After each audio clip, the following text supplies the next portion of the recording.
네, 여러분, 오늘 또 좋은 일이 일어납니다. 오늘은 꿈 분석 작업과 운명. 여기서 운명이라는 것은 하나님의 섭리, 또 자신이 가야 할 길, 그러한 의미로 생각하시면 좋겠습니다. 하나님은 우리를 부르시고 또 우리를 이끌어 가십니다. 그런 측면에서 섭리 내지는 운명은 하나님의 은총이라고 말할 수 있겠습니다. 우리는 하나님으로부터 삶의 목적과 의미를 찾았고, 또 하나님은 당신의 섭리로 우리를 이끌어 가십니다. 물론 우리는 자유의지를 가지고 살고 있지만 근본적으로 우리의 운명은 하나님의 섭리, 하나님의 인도하심 속에 달려 있다는 것입니다. 이렇게 꿈 분석 작업을 통해서 도움을 얻게 되면 자신의 운명, 자신의 나아갈 길을 확실하게 깨달아 온전히 그 소명의 길을 완수해 나갈 수 있을 것입니다. 우리는 우리 자신도 모르는 사이에 하나님의 인도를 받아 우리의 소명의 길을 온전하게 성취해 나가는 것입니다. 그러므로 꿈 해석을 하는 동안 자신의 운명을 성취하도록 부르시고 이끄시는 하나님의 손길을 느끼게 됩니다. 그리고 자신의 자유의지로 이 운명에 따르겠다고 결단하기도 합니다. 이와 같은 결단은 우리의 영적 성장에 있어서 가장 커다란 분기점이 되어집니다. 그래서 꿈꾸니는 이제 자신의 옹고집으로 사는 것이 아니라 꿈이 제시하는 바 지혜자의 가르침을 쫓아서 자신이 이 하나님의 섭리 앞에서 겸손히 순종하고 따르려는 마음이 든다는 것입니다. 어떻게 보면 우리의 운명은 매우 역설적입니다. 그래서 모든 우리의 삶 안에는 다이얼렉틱, 역설적인 진리가 있습니다.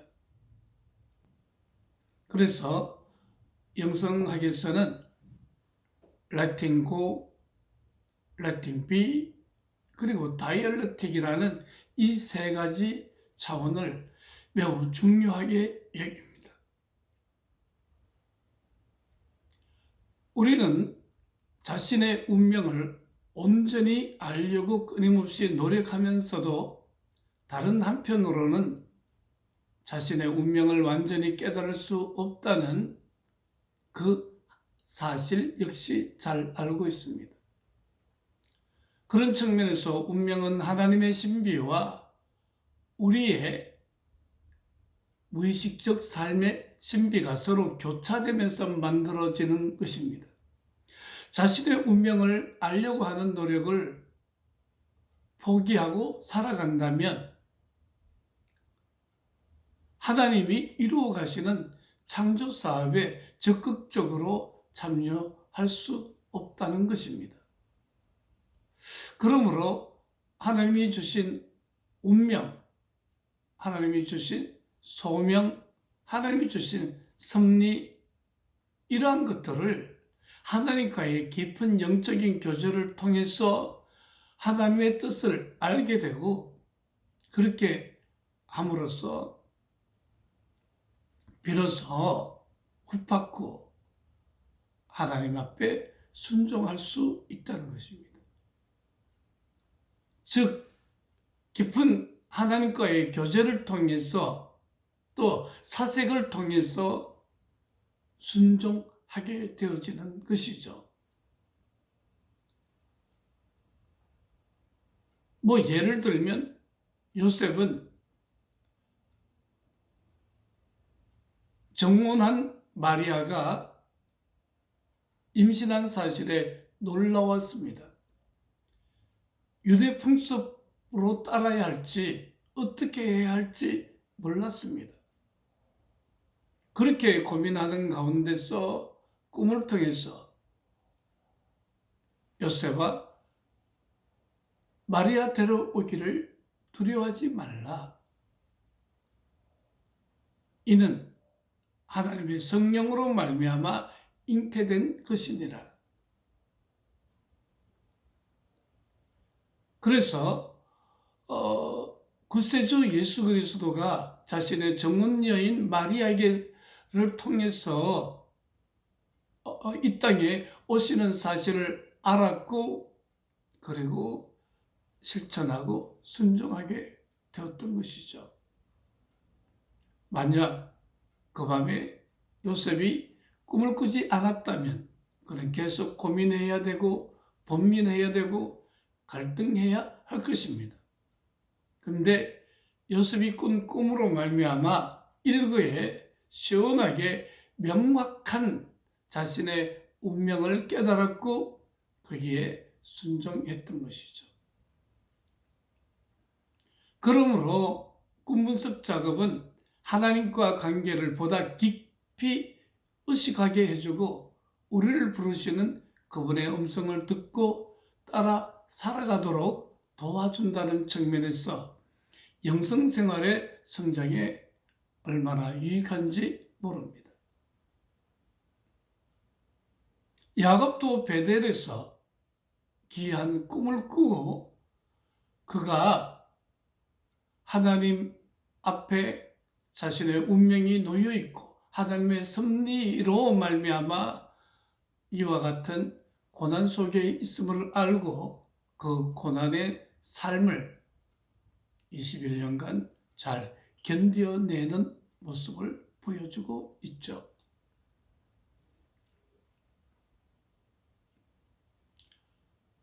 그래서 운명에 관한 꿈은 대부분 매우 심오해서 수년 동안 꾸준히 고민하고 해석하고 또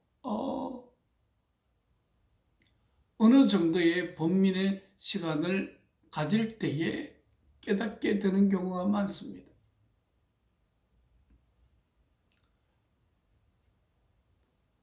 우리 신학대학원에 입학하는 많은 입학생들을 면접해보면 금방 신학을 하기로 결심한 친구들도 있지만 대부분 깊이 고민하고 번민하는 가운데서 뭔가 자신의 마음속에 확신을 깨닫고 입학을 결심했다고 하는 경우가 많습니다. 예를 들면 죽은 사람의 머리를 받은 중년 부인의 꿈을 생각해 봅시다. 이 부인은 이 꿈을 꾸기 전에는 죽음, 질병, 상처, 상실 등이 너무나 두렵게 느껴져 심지어는 자기 아이들이 거리에 나가 자전거 타는 것도 너무나 두려웠습니다. 즉 차에 치이면 어떡하나 그런 걱정 때문이었죠. 그래서 이런 두려움으로 말미암아 심리적인, 정신적인 장애를 입은 것입니다. 꿈은 그녀가 이 장애를 극복하지 않으면 마음의 병이든 사람들을 도와야 하는 자신의 운명을 성취해 나갈 수 없다는 것을 알려준 것입니다. 우리는 오늘 대한민국이라는 사회에서 또 지구촌이라는 공동체에서 함께 살고 있지만 결국 혼자이므로 우리의 삶은 어찌 보면 궁극적으로 불안한 삶을 살고 있는 것입니다.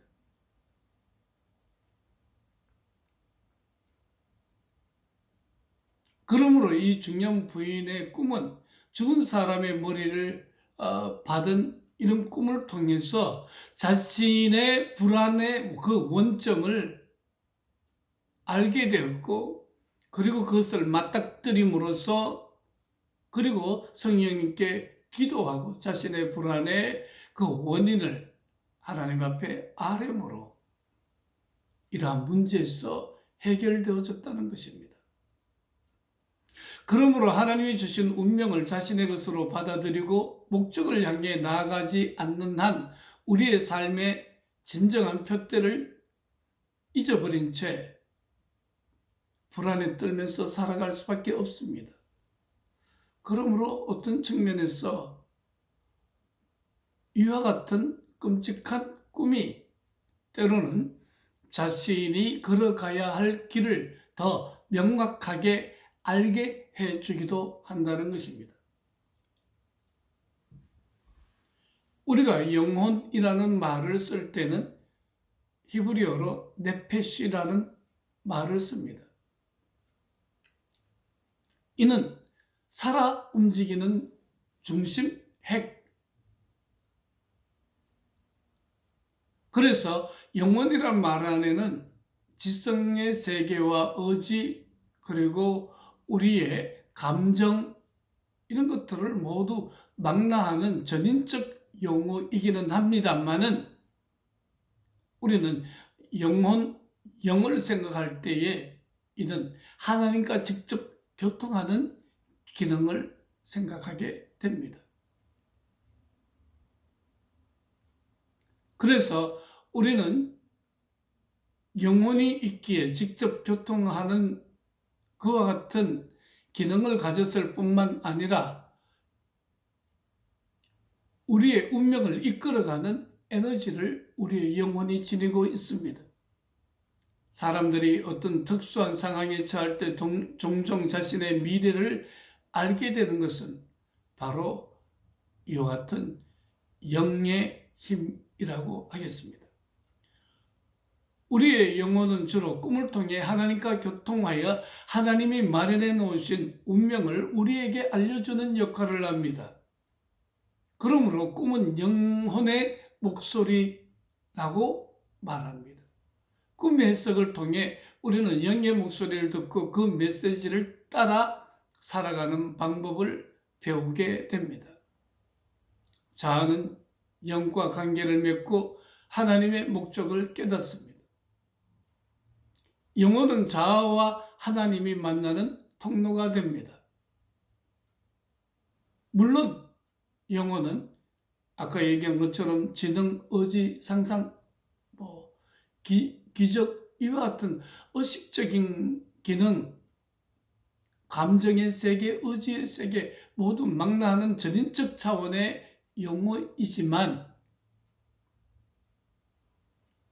영혼은 하나님 만나는 통로로 그와 같이 우리를 이끌어 준다는 것입니다.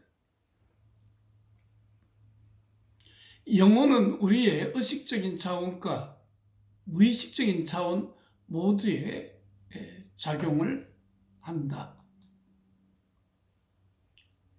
하나님은 의식적인 면과 무의식적인 면을 모두 우리들에게 보여주고 있으며 하나님은 존재의 근거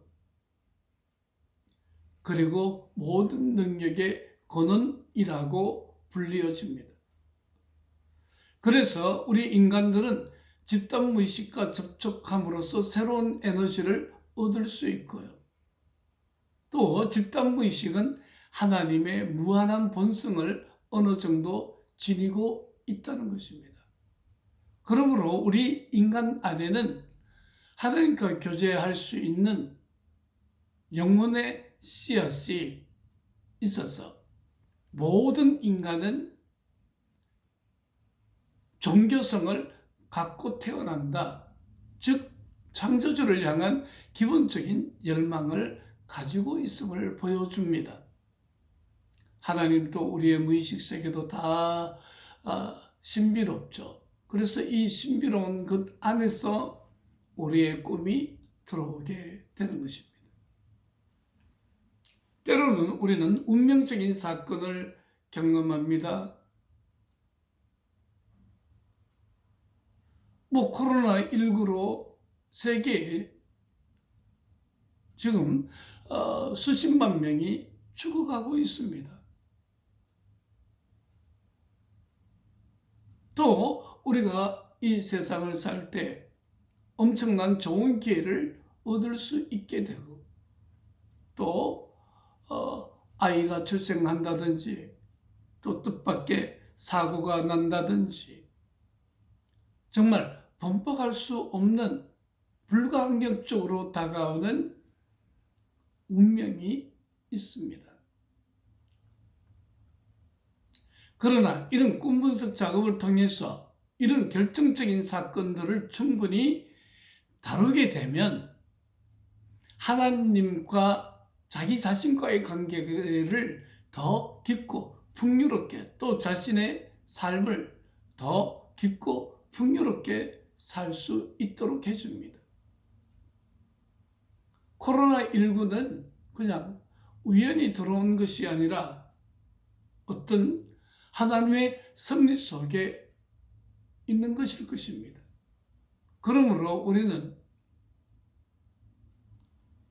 어떻게 이와 같은 질고를 인간에게 주시나, 또 무엇 때문에 인간들은 이렇게 고통해야 하는가, 그렇게 비관적으로 볼 것이 아니라 이런 자연적인 운명 아래 우리는 하나님의 어떤 메시지, 어떤 섭리가 있는지를 겸손하게 생각해 보는 그런 것들이 필요하겠습니다. 우리는 자신이 좋아하는 것, 싫어하는 것을 알고 있죠. 그런데 피할 수 없는 사건이 일어납니다. 그래서 정말 자기가 선택할 수도 없고 피할 수도 없는 불가항력적인 일이 일어나는데, 이런 피할 수 없는 사건을 거부하지 않고 온전히 자신의 것으로 받아들일 때 하나님이 우리에게 주신 운명을 충실하게 이루어 나갈 수 있다는 것입니다.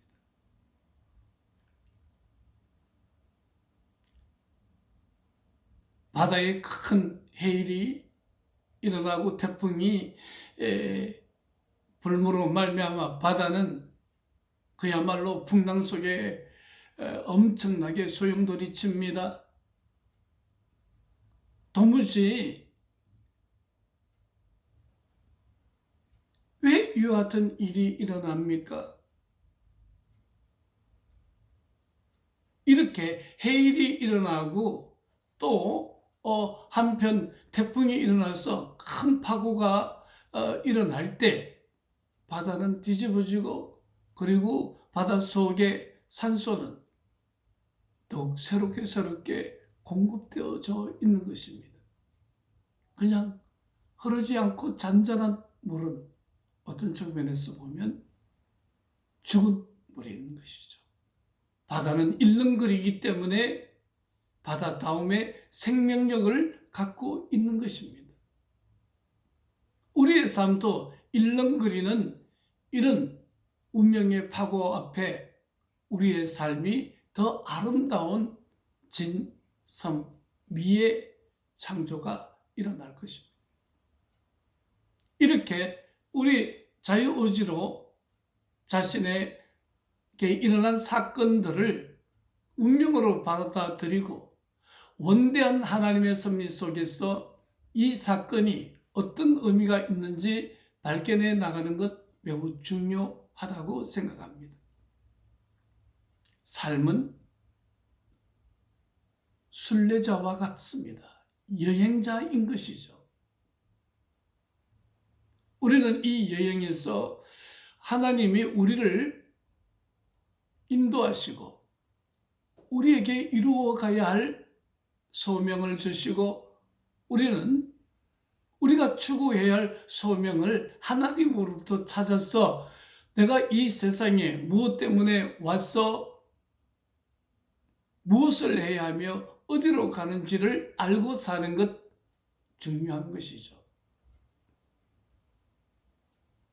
운명, 추구해야 할 목표, 소명, 피할 수 없는 사건이 서로 교차하면서 우리의 인생 여정은 덜실과 날실로 엮어져서 아름다운 천이 짜여지는 것입니다. 운명은 자신의 의지나 선택을 초월하여 우리의 삶을 이끌어가는 힘을 지니고 있습니다. 운명은 우리의 생각과 행동에 큰 영향을 줌으로써 우리를 보다 완전한 성화로 이끌어갑니다. 온 세계는 과학 문명 앞에서 엄청나게 자고하고 그 문명을 마음껏 누리고 있던 차에 코로나19라는 엄청난 재해를 입었습니다. 이 고난은 지구촌의 모든 사람들을 힘들게 하고 두려워하고 고통 속에 몰아넣지만 또 한편 순기능이 있을 것입니다. 인간의 유한성을 깨닫고 과학 문명의 한계성을 깨닫기도 하면서 겸손히 인간은 하나님을 찾을 수밖에 없는 존재이구나, 그런 마음이 드시죠.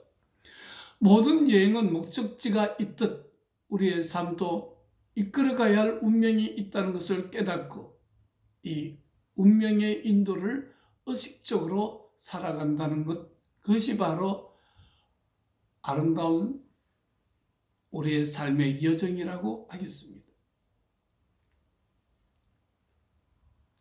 우리는 하나님이 부여해 주신 섭리 또는 운명이 인도하는 대로 살아갈 것을 결단하고 나면 6가지 차원에서 영적 성장을 경험하게 됩니다. 첫째, 모든 일에서 즉 자기중심적인 태도나 소원, 욕구 등을 앞세우지 않는 습관을 의식적으로 길러갈 수 있습니다. 그래서 나의 욕구, 나의 소원, 나의 욕망이 앞서는 것이 아니라, 내 고집, 내 자아가 앞서는 것이 아니라 하나님의 섭리, 인도 앞에 겸허해지고 순종해지는 마음을 가질 수 있다는 겁니다. 둘째, 나 자신의 이기적인 목적보다 하나님의 원대한 섭리에 따라 살아갈 수 있도록 해줍니다. 셋째, 나의 운명대로 인도하시는 하나님과 깊고 풍요로운 관계 경험을 할 수가 있습니다. 넷째, 꿈을 통해 들려오는 하나님의 음성에 귀 기울이게 되므로 습관과 타성에서 벗어나야 운명을 보다 효과적으로 성취해 나갈 수 있음을 알게 됩니다. 그러므로 우리는 어떤 습관, 타성, 그리고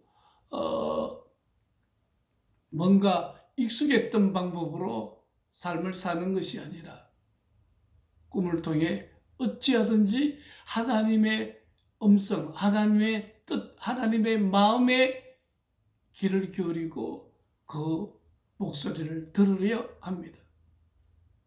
다섯째는 우리의 삶에서 일어나는 많은 피할 수 없는 사건들을 능동적으로 대처하게 됩니다. 그래서 운명이, 그 사건이 우리를 휘감는 것이 아니라 그 안에 있는 새로운 메시지를 깨닫고 새로운 힘과 새로운 출발이 가능해진다는 것입니다. 마지막으로 하나님이 이 세상을 위해 이루어 나가시는 목적에 동참함으로써 우리의 삶의 진정한 의미를 찾아 우리의 삶을 보다 적극적으로 살 수 있다는 것입니다. 저는 이 말을 좋아합니다. 생, 즉, 명. 살아있는 모든 것은 소명이 있다. 우리는 똑같은 소명으로 이 세상을 살지는 않습니다. 각자 각자의 소명이 있고 각자 각자의 의미와 가치를 추구하면서 살아가는 것.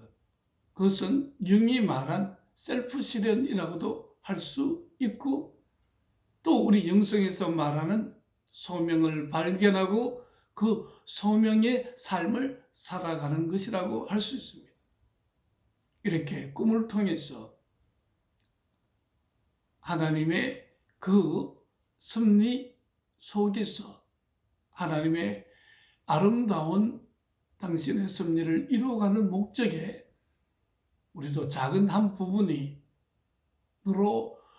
동참해서 그 일을 주의 성령과 더불어 이루어 나간다는 그런 믿음을 가지게 됩니다.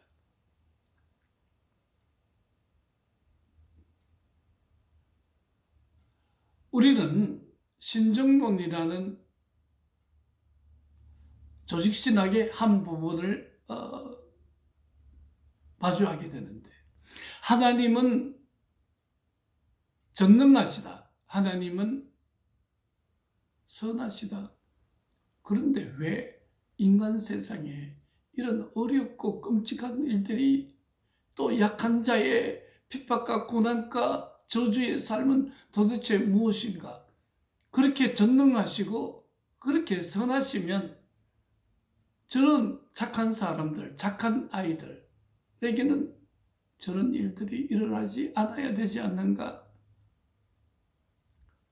풀리지 않는 이 삶의 수수께끼가 신정론, 하나님은 어떤 경우에서도 선하시고 바르다는 그 마음을 가질 때 우리는 이와 같은 인간 세상 속에 난해한 부분들도 바로 이해하고 받아들여지게 된다는 것입니다.